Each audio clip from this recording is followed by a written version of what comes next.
हरियाणा की हर अपडेट के लिए बेल आइकन दबाएं और सब्सक्राइब करें STV हरियाणा न्यूज। हरियाणा की हर अपडेट के लिए बेल आइकन दबाएं और सब्सक्राइब करें STV हरियाणा न्यूज।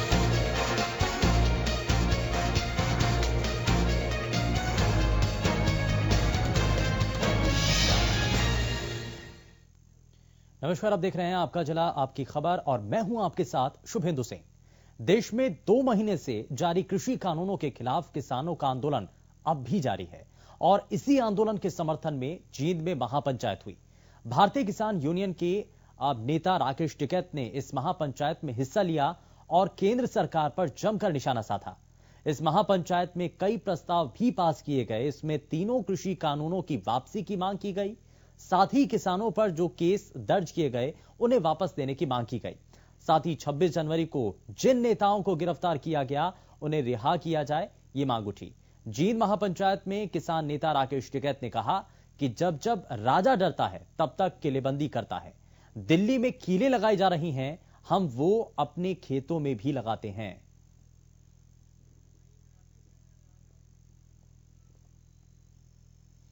तो चलिए जरा ग्राफिक्स के जरिए भी आपको बताते हैं कि महापंचायत में कौन कौन से प्रस्ताव दिए गए हैं। दरअसल आप सबसे पहले कृषि कानूनों को वापस देने की मांग, दूसरी मांग प्रमुखता के साथ जो रखी गई वो MSP को कानूनी दायरे में लाया जाए, दूसरी बड़ी मांग। वहीं तीसरी, दिल्ली हिंसा के बाद जिन किसानों को गिरफ्तार किया गया उनको वापस रिहा किया जाए। स्वामीनाथन कमेटी की सिफारिशों को लागू किया जाए, किसानों पर दर्ज मुकदमे वापस हों, ये इस दौरान मांग रखी गई है। और महापंचायत के जरिए कुछ ये प्रस्ताव जो कि आप इस वक्त अपनी टीवी स्क्रीन पर देख रहे हैं।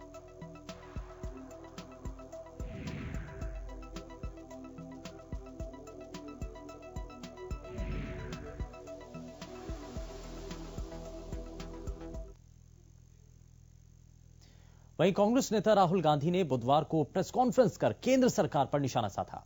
इस दौरान उन्होंने आम बजट पर बोलते हुए कहा कि सरकार ने यह बजट महज 1% आबादी के लिए बनाए हैं। राहुल ने यह भी कहा कि चीन को लेकर सरकार का रुख साफ नहीं है। चीन भारत की जमीन ले जाता है और सरकार संदेश क्या देती है कि हम बजट नहीं बढ़ाएंगे।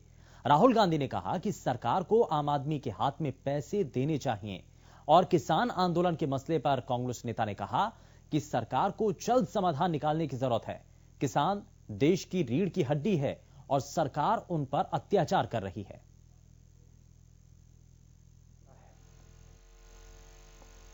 हजारों किलोमीटर हमारी जमीन ले जाता है और आप चाइना को बजट में क्या मैसेज देते हो कि हमारा डिफेंस एक्सपेंडिचर हम नहीं बढ़ाएंगे। जो हमारे जवान लद्दाख में हैं, जो हमारे एयरफोर्स के पायलट्स हैं, उनको आज क्या लग रहा होगा कि हमारे सामने इतनी बड़ी कठिनाई है और हमारी सरकार फोर्सेस को पैसा नहीं दे रही है। किसानों ने हिंदुस्तान को बचाया, अब आप उनकी जिंदगी नष्ट कर रहे हो। वो हमारी रीढ़ की हड्डी, अब उनको मार रहे हो आप। और फिर आप कह रहे हो 1 फोन कॉल हो गए। मतलब क्या 1 फोन कॉल हो गए? क्या वो प्रधानमंत्री से बातचीत थोड़ी करना चाहते हैं? वो अपना कानून, ये जो कानून है उसको वापस लेना चाहिए प्रधानमंत्री। और बातचीत क्या है उसमें? तो जो एक हिंदुस्तान का एक ब्राइट स्पॉट था उसको भी आपने तोड़ दिया। देश के 60% लोग आतंकवादी हैं। मतलब सिर्फ RSS के लोग आतंकवादी नहीं है, बाकी सब आतंकवादी हैं। ये किसान हैं, अपना हक मांग रहे हैं। सिंपल सी बात है, आप उनका हक छीन के अपने 5-7 मित्रों को देना चाहते हो। जैसे आप हिंदुस्तान की सब इंडस्ट्रीज को मोनोपोली बना रहे हो, वही आप करना चाहते हो। किसान आपसे लड़ रहा है, आप उसको आतंकवादी कह रहे हो। I want to understand who is the person responsible for letting those people into the Red Fort. The Home Minister needs to explain to us what he was doing and why these people entered the Red Fort. That's the explanation that I want to hear. I am saying that the country is in a dangerous position. I am seeing that the world is in flux. I am seeing that we have a aggressive China on the border. They have a clear vision of what they want to achieve. We do not have one. We are completely unclear about what we want to achieve. And it is dangerous for the country. When you have a situation on the border like this, you are destroying your economic structure, you're weakening your economic strength, it is dangerous for the country. Do your job. You've been elected to do your job. Your job is not to sell this country to 1% of the population. That's not your job. Your job is to protect the Kisans who are standing outside. That's your job. Go hold their hand, give them a hug, and tell them, what is it that I can do for you? Your job is to make sure that small and medium businesses can compete with China. Talk to them. Ask them, because they have the answer to China. So the Prime Minister is basically given up.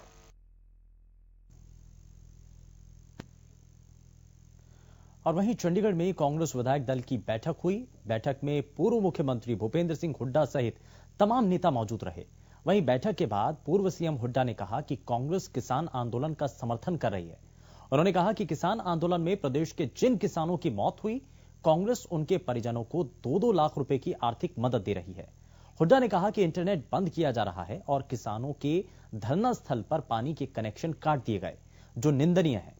Hooda ने कहा कि कांग्रेस विधानसभा में सत्र में सरकार के खिलाफ अविश्वास प्रस्ताव लेकर आएगी। कांग्रेस विधानसभा सत्र में कृषि कानूनों को रद्द करने का प्रस्ताव भी लेकर आएगी। हुड्डा ने कहा कि कांग्रेस ने राज्यपाल से समय मांगा है। अगर कल 11 बजे तक समय नहीं मिला तो राजभवन कूच करेंगे।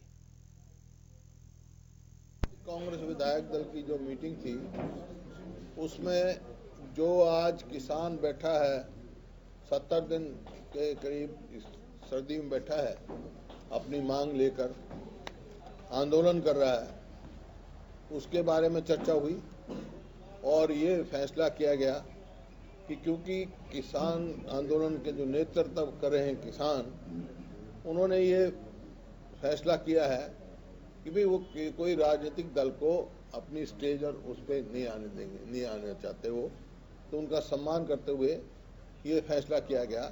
सभी विधायकों से ने फैसला किया कि उनका समर्थन और जो भी मुमकिन हो सके उसकी मदद करेंगे।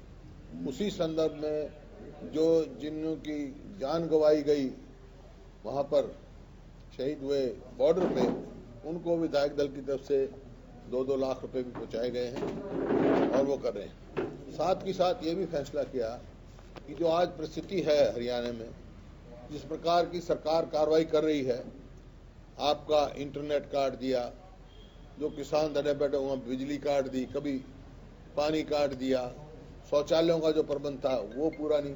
अब मानिए जो फैसले लिए हैं उनका विरोध किया है और सरकार से कहा जो उनको तुरंत इंटरनेट भी, बिजली भी और सुविधाएं का प्रबंध किया जाए। और इस सरकार के खिलाफ जो है, एक तो अविश्वास प्रस्ताव लाने का फैसला किया। पहले दिन ही अविश्वास प्रस्ताव लेके आएंगे, जो विभिन्न मुद्दे जैसे बताया, क्योंकि ये सरकार लोगों का, विधायकों का विश्वास खो चुकी है। आपके सामने है कि जो इंडिपेंडेंट विधायक थे उन्होंने समर्थन वापस ले लिया। जो इनके सहयोगी दल है, जो गठबंधन में जो शामिल है, एक जो रेजोल्यूशन लेके आएंगे वो असेंबली में कि जो ये 3 कृषि कानून है जो किसान के अहित के हैं, केवल किसान नहीं, उसमें किसान भी, गरीब आदमी भी, मजदूर भी और उपभोक्ता भी, और जो राशन कार्ड होल्डर जिनको अनाज सस्ता मिलता है उनको भी उस बात में दिक्कत आएगी, उनके ऊपर भी वो भी प्रभावित होंगे। तो ये देखते हुए उन कानूनों को रद्द करने के लिए हम असेंबली से पास करवाएंगे, प्रस्ताव वहाँ रखेंगे। ये गवर्नर साहब से भी हमने मांग की है, पहले भी कर चुके, कि भाई जल्दी से असेंबली सेशन बुलाया जाए ताकि हम ये मुद्दे उठा सकें। जो किसान इतने हैं, कानून व्यवस्था बिल्कुल शर्मा गई है, विश्वास खो चुकी है सरकार, वो लेके आए। इसी वास्ते गवर्नर साहब से मिलने का भी समय मांगा था, अब भी मांग रखा है। आज भी हम उनके सचिवालय से संपर्क में है कि कल हमारे को समय दिया जाए। सारे विधायकों को हम इंतजार करेंगे 11 बजे तक। 11 बजे तक अगर वो हमारे को समय नहीं मिलेगा तो जो MLA हॉस्टल से हम गवर्नर हाउस की तरफ मार्च करेंगे सारे विधायक। जो स्पीकर ने प्रदीप जो हमारे विधायक थे उनको शनिचरवार उनको दफ्तर खुलवा के वो किया, उससे साफ जाहिर है कि प्रजातंत्र का गला घोटने की नीयत है। नहीं तो मौका मिलना चाहिए ना, उनको नोटिस देना चाहिए था, उनकी जवाबदेही होनी चाहिए थी। कानून में इजाजत है 30 दिन की या कितने दिन।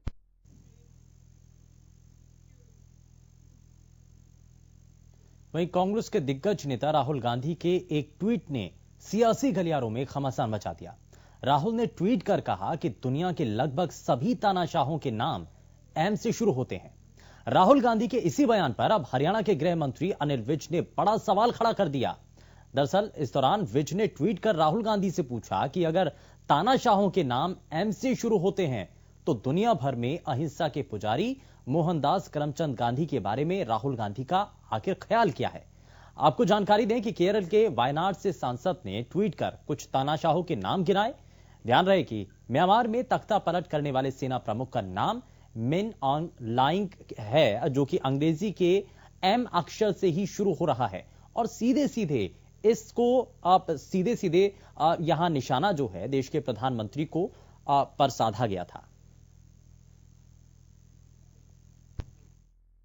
राहुल गांधी ने ट्वीट किया है कि अधिकतर तानाशाहों के नाम एम से शुरू होते हैं। मैंने उनसे पूछा है कि दुनिया भर में अहिंसा के पुजारी मोहनदास करमचंद गांधी का नाम भी एम से शुरू होता है, उसके बारे में उनका क्या ख्याल है।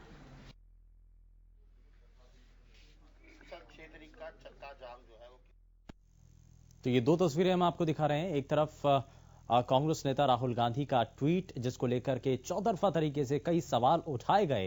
हालांकि तानाशाहों की इस लिस्ट में कई नामों को जोड़ा गया जिसमें पड़ोसी राज्यों के नेता इसमें शामिल हैं, लेकिन यहां इशारा किस ओर था इसको लेकर के बड़ा सवाल उठ रहा था। लेकिन वहीं दूसरी तरफ हरियाणा के गृह मंत्री अनिल विज ने भी राहुल गांधी के इस ट्वीट को लेकर के एक सवाल यहां पर जरूर खड़ा किया।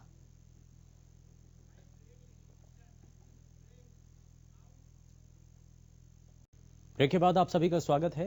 किसान मजदूर संघर्ष समिति पंजाब के प्रदेश अध्यक्ष सतनाम सिंह पन्नू और तमाम दूसरे नेताओं ने सिंघू बॉर्डर पर एक प्रेस कॉन्फ्रेंस की। इस मौके पर मोदी सरकार ने जो बजट दिया है उसको लेकर के कहा कि सिर्फ आगामी राज्य चुनावों के मद्देनजर लुभावने वादे किए गए। बजट में कृषि को मिलने वाली सब्सिडी को कम कर दिया गया। उन्होंने कहा कि यह पूंजीपतियों का बजट है और इसमें खेती सेक्टर के लिए कोई सराहनीय फैसला नहीं है। बजट में किसानों पर कर्ज माफी को लेकर कोई जिक्र नहीं है, इसीलिए इस बजट को खारिज किया जाता है। किया है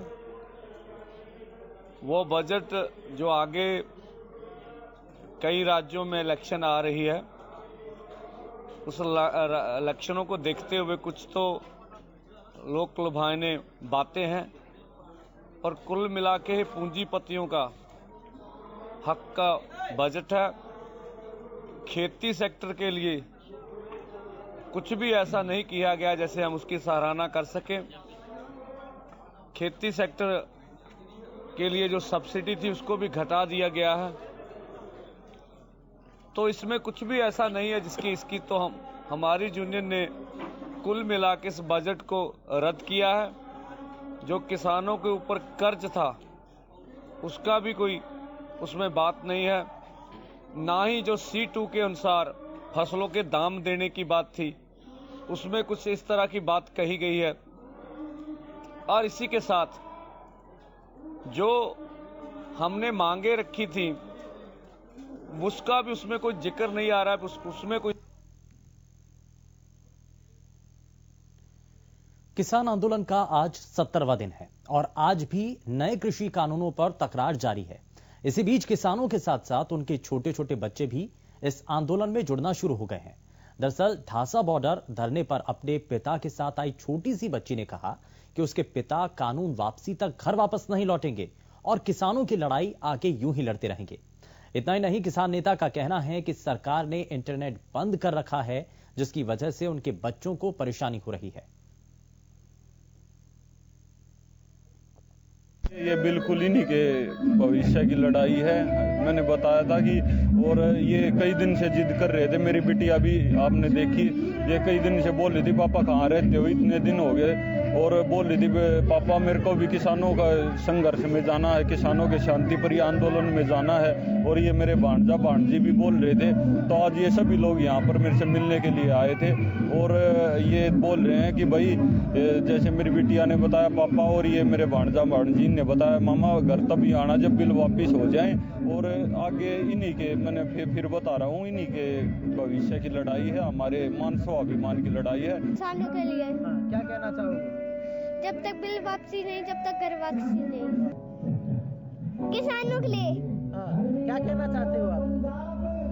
नहीं पापा, बिल वापस होने से पहले घर नहीं आएंगे।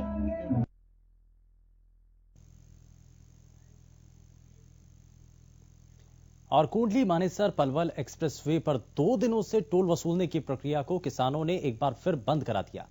बुधवार की दोपहर किसान बादली टोल पहुंचे और टोल प्रबंधक को टोल बंद करने के लिए कहा गया। हालांकि दोनों पक्षों के बीच कुछ नोकझोंक भी हुई, लेकिन बाद में किसानों ने एकजुट रहते हुए टोल वसूलने की प्रक्रिया को बंद करा दिया। आपको बता दें कि 26 दिसंबर के बाद केएमपी पर टोल वसूलना बंद था, लेकिन 2 दिनों से दोबारा टोल वसूला जा रहा था, जिसको लेकर किसानों ने अब एक बार फिर से इस टोल को बंद करा दिया है।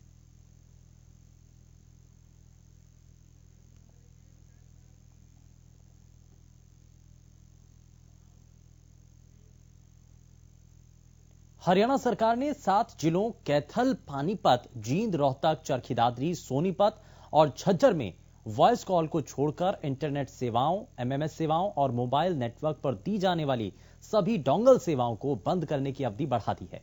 इससे गोहाना में व्यापार, स्वास्थ्य, शिक्षा सहित सभी क्षेत्रों में किए जाने वाले ऑनलाइन काम ठप हो चुके हैं। इंटरनेट बंद होने के कारण करोड़ों रुपए का व्यापार ठप हो चुका है। व्यापारियों के ई-वे बिल जनरेट तक नहीं हो पा रहे। जीएसटी भरने में व्यापारियों को परेशानी का सामना करना पड़ रहा है। वहीं सामान की खरीदारी के बाद ऑनलाइन पेमेंट तक नहीं हो पा रही और ना ही ऑनलाइन बिल कट रहे। लोग कार्यालयों के चक्कर काटने को मजबूर हैं।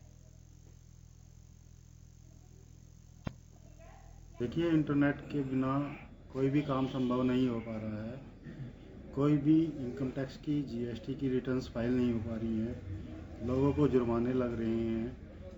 पर डे के हिसाब से 50 रुपये एक आदमी को जुर्माना लग रहा है जीएसटी रिटर्न फाइल ना करने पे। सभी तरह की परेशानी है। हमारे बच्चों से संपर्क टूट गया है, पेरेंट्स से संपर्क टूट गया है। हमको जो भी इंफॉर्मेशन देनी होती है वो पेरेंट्स के पास हमारी इंफॉर्मेशन जा नहीं रही है। 6th क्लास तक के बच्चों का तो हम बुला रहे हैं, लेकिन उससे जो छोटे बच्चे हैं हम डेली में काम देते हैं वो हम दे नहीं पा रहे हैं। मतलब इंटरनेट बंद होने से ना काफ़ी दिक्कतें आ रही हैं और काम में भी बहुत फर्क पड़ रहा है। जैसे पहले ऑनलाइन जो ट्रांजैक्शन करने थे वो नहीं होने लग रही, और कुछ भी बिल पे करना हो, फ़ोन रिचार्ज करना हो, वो नहीं हो पा रहा। अपने पर्सनल काम काफ़ी रुके हुए हैं हमारे। हमारी पढ़ाई में बहुत ज़्यादा दिक्कतें आ गई हैं। जो था सारा काम ऑनलाइन ही होता था। बाकी अब स्कूल में आते हैं, इंटरनेट की वजह से पेपर भी नहीं हो रहे हैं। बहुत ज़्यादा दिक्कतें आई हुई है हमें, तो हम सरकार से मांग करते हैं कि कृपया कर नेट खोल दें।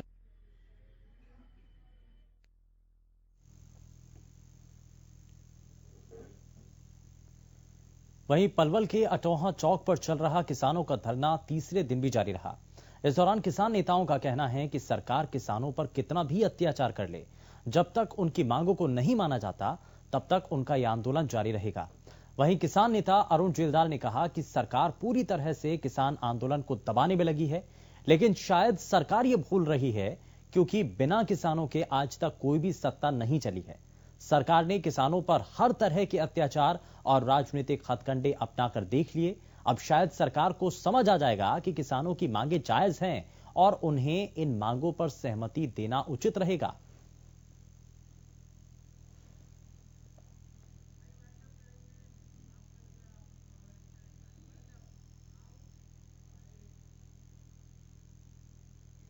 फिलहाल के लिए बस उतना ही। नमस्कार।